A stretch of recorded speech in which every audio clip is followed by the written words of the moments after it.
হযরত আয়েশা রাদিয়াল্লাহু আনহা বলেন, লানা শামসুন ওয়ালিল আফাকে শামসুন ওয়া শামসু আফজালু মিন শামসিস সামা, যে হে আকাশ, তোরও একটা সূর্য আছে, আমারও একটা সূর্য আছে, কিন্তু তোর সূর্যের চাইতে আমার সূর্যটাই হলো উত্তম। হে আকাশ, তোর সূর্য আলো দেয় দিনের বেলা সকাল থেকে সন্ধ্যা পর্যন্ত, আর আমার সূর্যটা আলো দেয় দুনিয়ার শুরু থেকে একবারে পরকাল পর্যন্ত, অর্থাৎ কোনো সময় তার আলো দেওয়া শেষ হবে না, কারণ তিনি হলেন রাহমাতুল লিল আলামিন। আল্লাহ পাক রব্বুল আলামিন কুরআনে ঘোষণা করে দিয়েছেন, ইন্না আরসালনাকা রাহমাতাল লিল আলামিন, যে আমার যেই সূর্যটা, সেই সূর্যটা হলো এমন সূর্য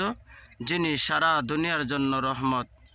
যিনি আকাশের জন্য রহমত, বাতাসের জন্য রহমত, জমিনের জন্য রহমত,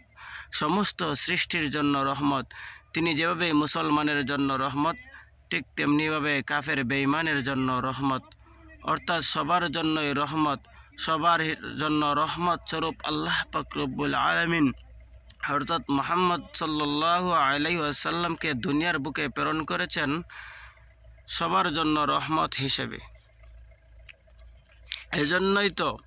হযরত আয়েশা রাদিয়াল্লাহু আনহা বলেন, লানা শামসুন ওয়ালিল আফাকে শামসুন ওয়া শামসু আফজালু মিন শামসিস সামা, যে হে আকাশ, তোরও একটা সূর্য আছে, আমারও একটা সূর্য আছে, কিন্তু তোর সূর্যের চাইতে আমার সূর্যটা উত্তম। তোর সূর্য আলো দেয় সকাল থেকে সন্ধ্যা পর্যন্ত, কিন্তু রাত হলেই তোর সূর্যটা অন্ধকারে ডুবে যায়, কিন্তু আমার সূর্যটা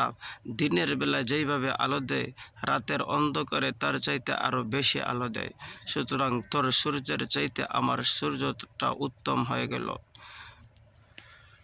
দুনিয়ার সূর্যটা, দুনিয়ার যেই সমস্ত প্রাণী উদ্ভিদ এই সূর্যটার আলো পায়, শুধু তারাই উপকৃত হয়, কিন্তু রাহমাতুল লিল আলামিন উনি এমন এক সূর্য, যেই উদ্ভিদ, যেই সৃষ্টি, যিনি রাহমাতুল লিল আলামিনকে দেখেনি, সেও তার